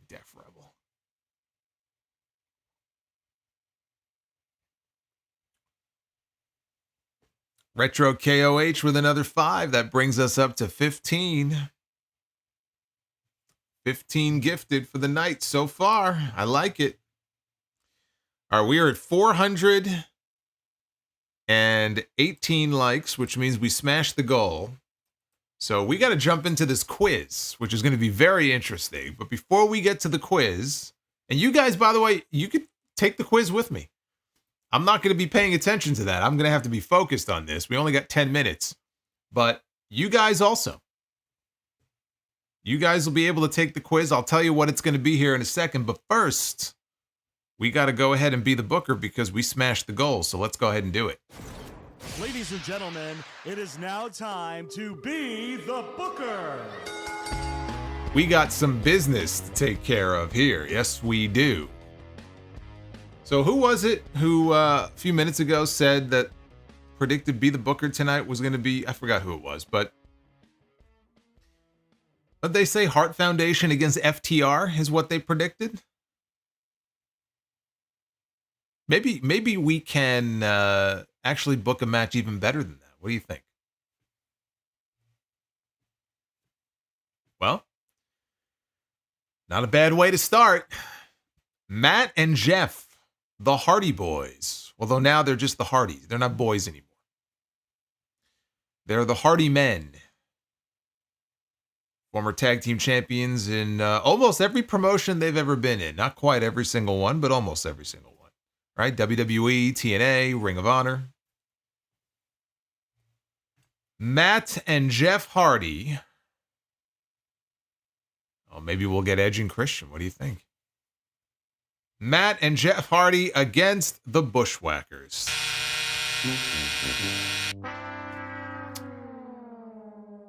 Heart Foundation against FTR, huh? Yeah. Yeah, you wish.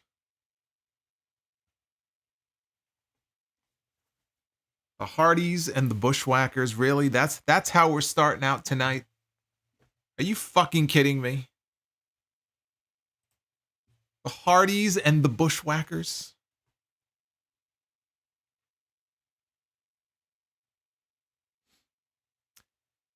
Retro KOH says, thank you for the recommendation for Blue Sky. Infinitely better than Twitter. I'll be sure to follow you there.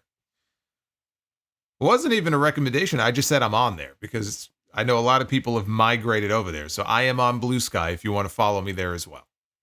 The Solomonster. It's a different handle than Twitter. Twitter or X or whatever is at Solomonster. Blue Sky is the Solomonster. I will try to post a little more often, but I am still primarily on Twitter. That's where you can find me. All right, Women's Be the Booker. We begin with the man, Becky Lynch, who I believe is going to be imminently on her way back to WWE. In fact, I would expect her back in time for Netflix Raw at the beginning of January. I think she'll be back in time for Royal Rumble and WrestleMania season. Becky Lynch. Taking on Gigi Dolan. Where the hell has Gigi Dolan been? She's been hurt, probably, right? Probably. I think she is hurt. Of course. Probably an ACL injury, just like every other fucking woman in NXT. It's like these days, they talk about how a lot of younger kids, like younger baseball players, are having Tommy John surgery. And it's almost like, all right, you just sort of accept like you're going to have it done. So just get it done. Right? Which is kind of sad. But in NXT, it's like tearing your ACL and having ACL surgery is almost like a rite of passage. Anyway, we got two redheads against each other, so I'm gonna give it the bell. I dig the redheads. I've dated two of them in my day, many years ago. Actually 3 of them. And that was just a total coincidence, too. It's not like I have a thing for redheads. It just sort of worked out that way. I think on the third one, I was like, wait a minute, there's a pattern developing here. There's a pattern developing. I have to change it up a little bit. And I think the next time it was like a brunette. But anyway, that's the old Solomon. The new Solomonster doesn't do shit. He sits here and streams with you as we talk about Becky Lynch and Gigi Dolan. So at least we got one bell. We got a main event to book. So let's not waste any time. Al Bundy is disappointed. Hey, Al Bundy married a redhead. I can never understand why Al was always talking down to his wife. Peggy was fucking hot. Everybody seemed to realize it except him.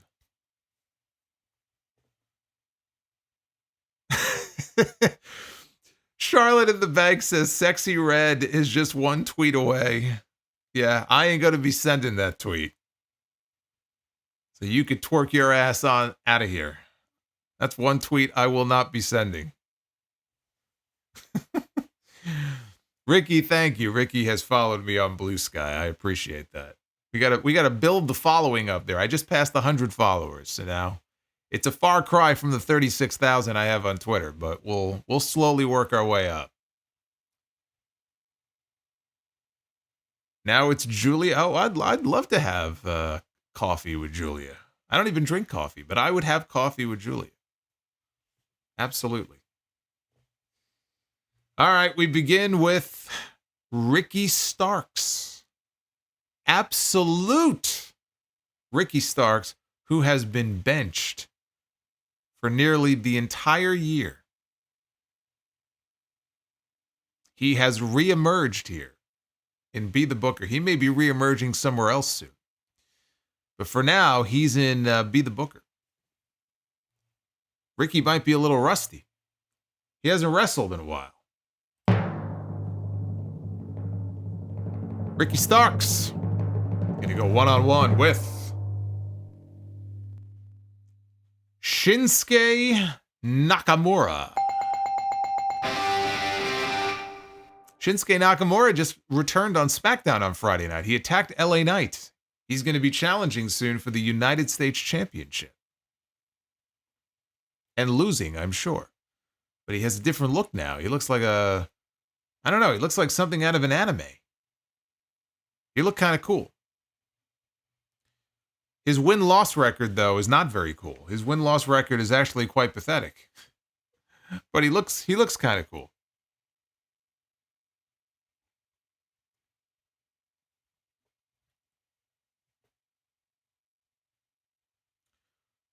We have Retro KOH. If there was a Mrs. Monster, would your show become the Solomonsters sound off? Change the intro to the opening to Married with Children. The answer is no. I work alone.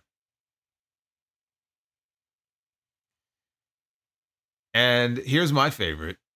Huge erection with a $6 super chat.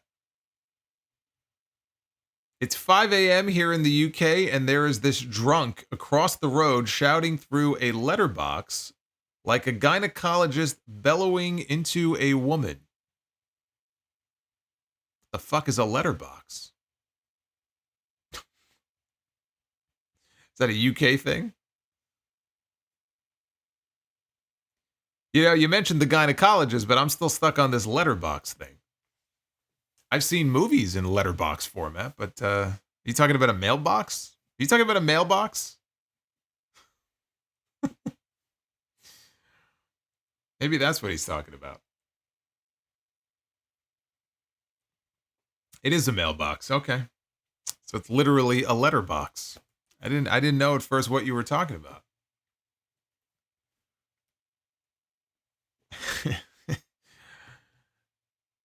Anyway.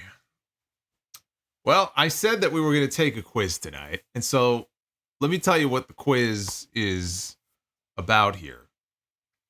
I'm going to put these on pause for a second because what this is we are going, when I say we, I mean me. I'm going to attempt to list out every single Intercontinental champion in WWE history. So shout out to Sporticle, or not Sporticle, Sporkle. Sporkle. They have these quizzes. We did one for WWE champions a while back, and I did pretty good. I think I missed one. which annoyed the shit out of me. I think I left one out. And I think it was like Drew McIntyre. It was like an obvious one. This is going to be a lot more difficult. And I've not done any of these quizzes, but I can tell here just by looking, there are a lot of them. Okay, there's 186 former Intercontinental champions here. Okay, that's a lot. And again, 186, that does include some repeat names. People have held the title multiple. So like, for example, I know one of them, Chris Jericho, obviously. He's probably on here. How many times did he hold it? 9 times, right? He's probably on here 9 times, for example. But this is going to be tough. This is going to be tough. But we're going to try. We're going to try to get all 186 of them. We'll see how many of them I can do. We'll play some music here in the background. But let me get to it here. So what we'll do, I'm going to hit play quiz, and I'm just going to start naming champions. And you guys can play along with me if you want to. You see the years listed next to each one? I'm probably just going to be completely random with this because my brain works in a very particular way. So here we go. We are going to play the quiz. We got 10 minutes. Here we go. All right, so we know Bret Hart is obvious. I gotta start with Bret Hart, of course, and Shawn Michaels. So those are 2 of the obvious ones. Randy Savage, Razor Ramon. Let's try to knock out the early ones. So obviously Pat Patterson was the very first Intercontinental champion. We had Pedro Morales. We had, oh God, fuck. Don Morocco. You know, Don Morocco, absolutely one of the greatest Intercontinental champions of all time. Don Morocco was the fucking man. Great promo guy, too. Tito Santana. Ricky Steamboat. Honky Tonk Man. Oh my God, 1980. Who am I missing from 1980? Oh, don't tell me I'm gonna get 185 and leave this one out. Oh my God. Greg Valentine. Ultimate Warrior. Can't even type. We got Rick Rude. Trying to knock out all the early ones first. Mr. Perfect, of course. Texas Tornado. Texas Tornado, my God, Texas Tornado had like 3 months. Was it even that long? 2 months, 3 months with the title? Oh, wait a minute. Hold on. Fuck. 1980. Oh my God. Ken Patera. Got it. I knew it was going to come to me. All right, good. So we knocked out the early ones, right? Okay, so the early ones are done. British Bulldog. The Mountie. Roddy Piper. Marty Jannetty, of course. Jannetty. There's no way I'm going to finish this in time. Jeff Jarrett. Oh, shit.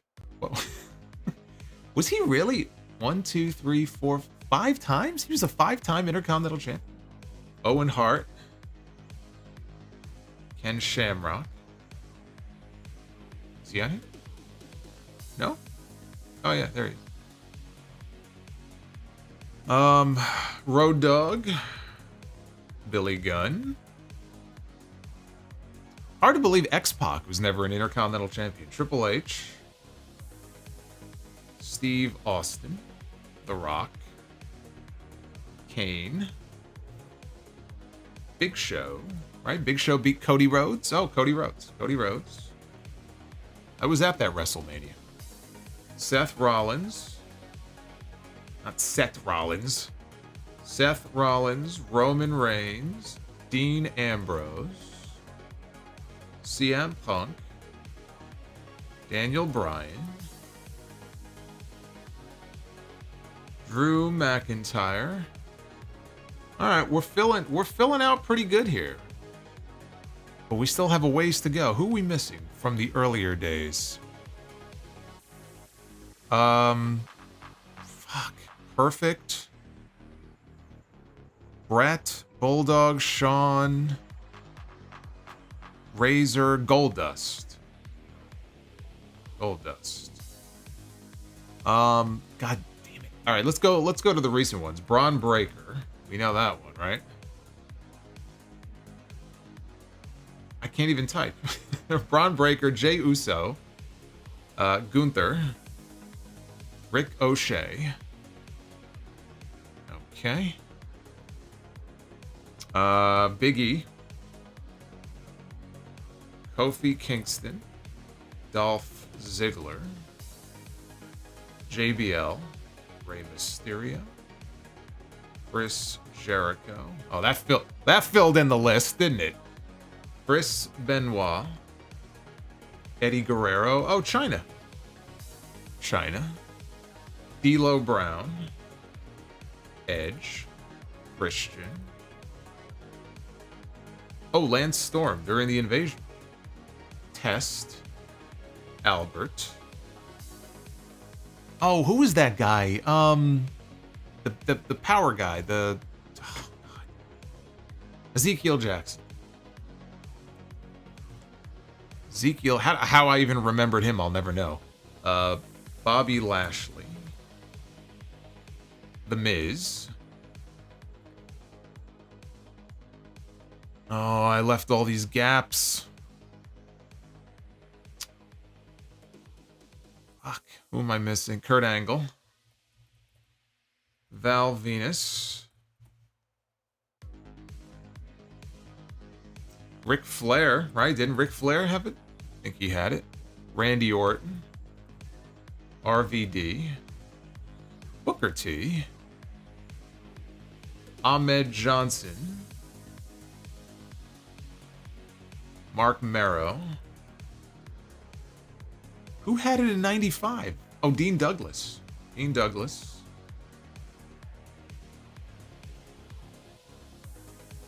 Oh my God, 3.5 minutes. There's no way I'm gonna make it. 94, Diesel.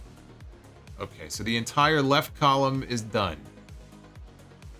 All right, we got to go in order here. 99. We went from Goldust, Jeff Jarrett. Oh, I don't know. 2000, Rikishi. 2001, I don't know. 2002. Oh my God, who had it in 2002? I have no idea.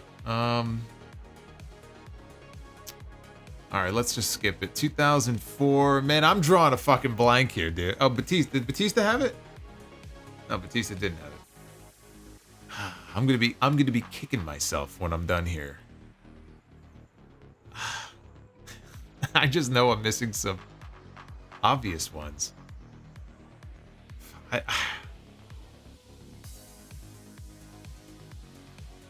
Sami Zayn. Kevin Owens. Oh, Zack Ryder. He won at WrestleMania, didn't he? Zack Ryder. Oh boy, this is bad. This is terrible. This is terrible. There's so many left. 2007, 2006. Oh, Santino Marella. Did I misspell his name? Okay. Kofi, Big E. I said Punk. Carlito. Shelton Benjamin.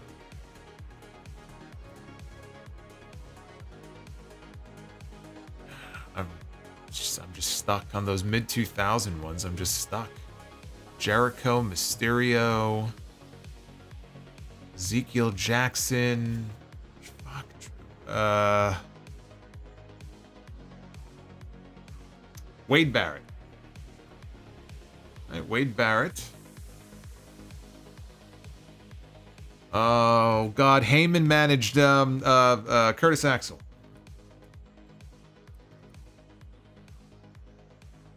Ryback, that's another Heyman guy at the time. So Ryback, Axel. This 2002 one is going to annoy the shit out of me. Who had the Intercontinental title in 2002?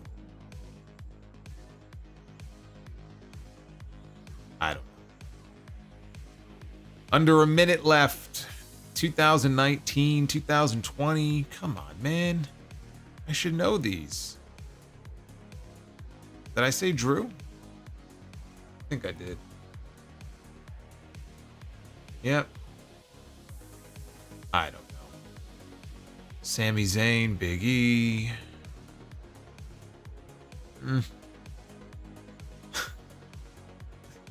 I'm gonna be. Oh, AJ Styles. Shinsuke Nakamura. Can't forget Nakamura. We just landed on him. Oh, Luke Harper. Luke Harper had it. Yeah, Luke Harper. This section here, 2006. Okay. So let's see. Jeff Hardy, of course. All right. Well, look, 91% is pretty good. 91% is pretty good when the average score is 61%. But man, I knew I was going to be pissed off.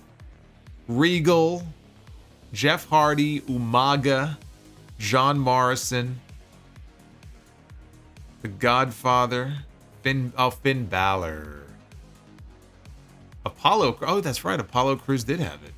Jeff Hardy, Braun Strowman.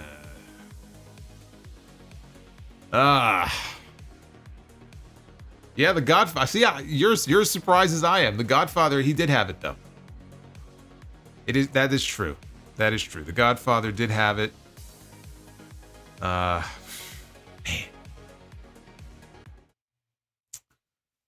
It's so frustrating when you look back on it, because now it's like, of course, how could I forget some of these people? Balor had it 2 or 3 times. But again, it's hard because there's just almost 200 of them. And there are some years where it just blends together. Like you saw 2006 and 7, like the whole John Morrison had it a bunch. Like I have no memory of that. I have no memory of him being Intercontinental Champion, let alone that many times. Jeff Hardy, I should have known. Jeff Hardy, there's no excuse to not know Jeff Hardy. But you know what? Not bad. Could have been better, but not bad. I'll take my 91%.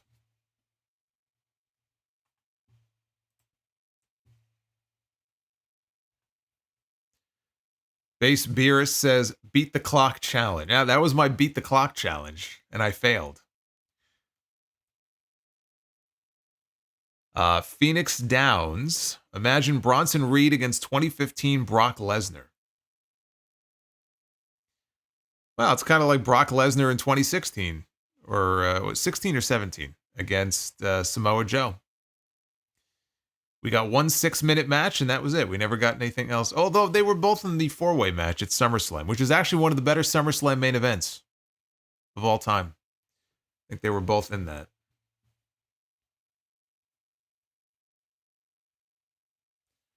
At least you don't have Tiger Mom, who punishes you for getting 91% on the quiz. 91% is still an A. That's one way to try to convince yourself to ease the pain. Yeah, but I'm a perfectionist, though. That's going to annoy me. We may have to do the tag teams next. We've done the WWE Champions quiz. We did an Intercontinental Champions quiz. We'll see what other ones we can come up with. Every now and then it's fun to do one. Keeps the brain working. I know there's some people in this internet wrestling community that have no brain, but for those of us who do, you got to keep it sharp. So these quizzes are a good way to do that. Yeah, the tag one is, if I thought this one was tough, I don't even want to look at what the tag team one's going to be. I forgot Regal. Yeah, I forgot Regal. Regal had it 2 or 3 times. I know he had it, but I didn't know he had it multiple times. U.S. champion. Maybe we'll do U.S. champions. That's going to be harder though, because I didn't really grow up a huge like NWA or WCW fan. I came into it later on, so my history with that has obviously gotten better over the years, but I think some of it just growing up a WWE fan is just muscle memory. You just kind of know, like I can picture in my head, the different champions. I feel like this one was probably easier than a US title one would be. Mr. Team Bring It, worst move to take, Tiger Driver or Vertebreaker? I wouldn't want to take either one of them, but honestly, the Vertebreaker scares the shit out of me. So, I mean, as long as you're in the ring with a pro who knows what they're doing, a Tiger Driver is going to be safe enough. Because they're working it from the front. The Vertebreaker, they have you behind their back, and you're at an angle. And there's just so much that could go wrong there. So, I'm going to say Vertebreaker. I would not take a Vertebreaker. Carlos, 24/7 championship quiz will be interesting. Yeah, that's not going to happen. That's not going to happen. I'm not even going to try. Godfather's Ho won the hardcore title. She was a hardcore hoe. Yes, she was. That one would be tough too if we did a hardcore title one.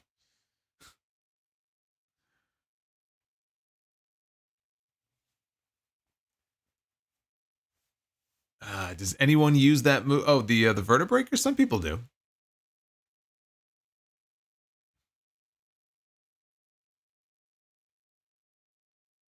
Yeah, some people do.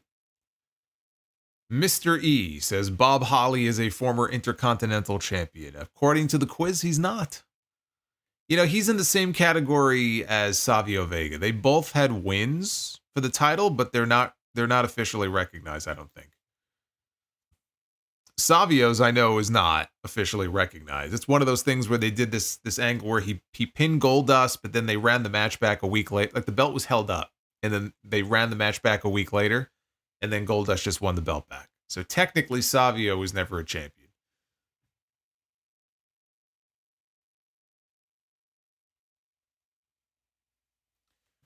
European champions?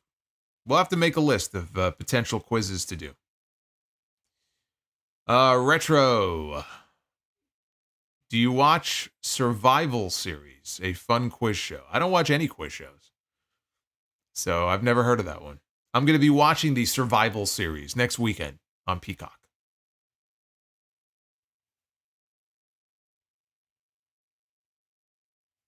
That's right. Cody did. He used the Vertebreaker on Logan Paul. And Swerve used it on Hangman. Yeah, and that was probably the safest thing they did when they were killing each other and murdering each other in the ring. Wasn't Holly tri-champs with Chyna and Jericho? No. There was a triple threat match at the Royal Rumble in 2000 with them. That's probably what you're thinking of, but Jericho and Chyna were co-champions. There were we never had tri-champions for the Intercontinental title. They were trios champions holding one title. No, that never happened.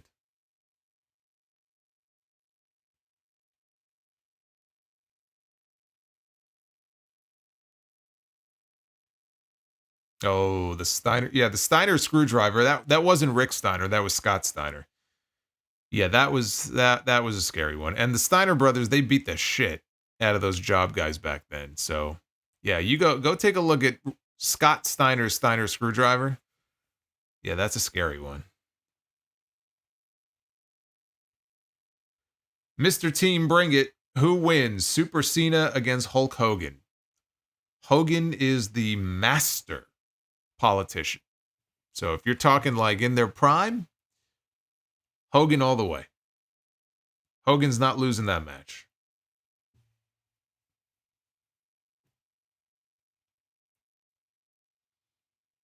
Am I doing a live stream for Full Gear or on the podcast? Right now, I'm leaning towards doing a live stream after Full Gear. So that is the plan, to be live on Saturday night and then live the following Saturday night for Survivor Series.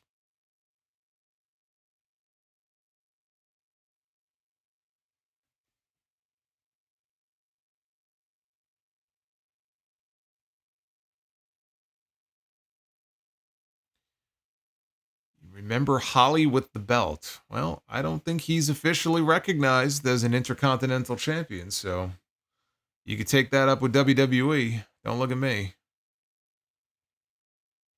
Muhammad Hassan was champion. No, he wasn't.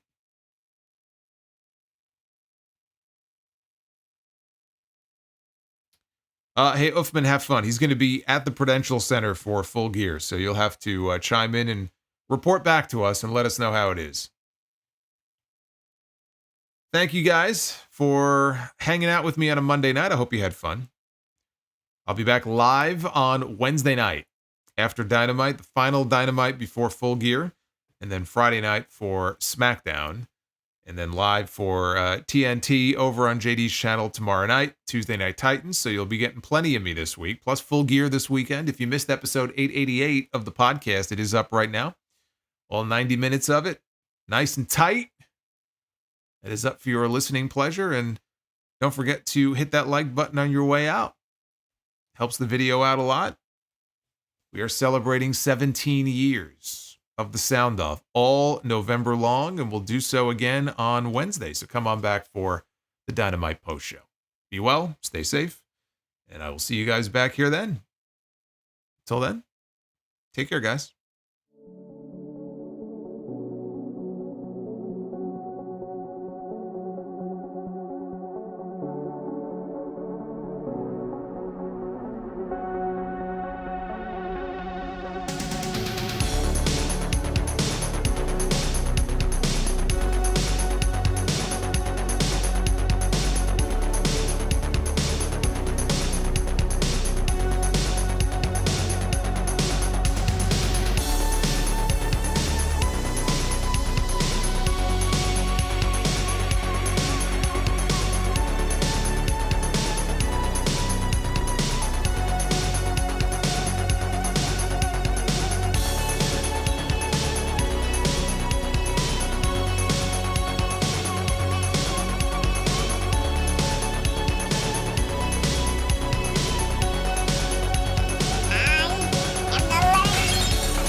Luis, thank you for the learning tree, brother.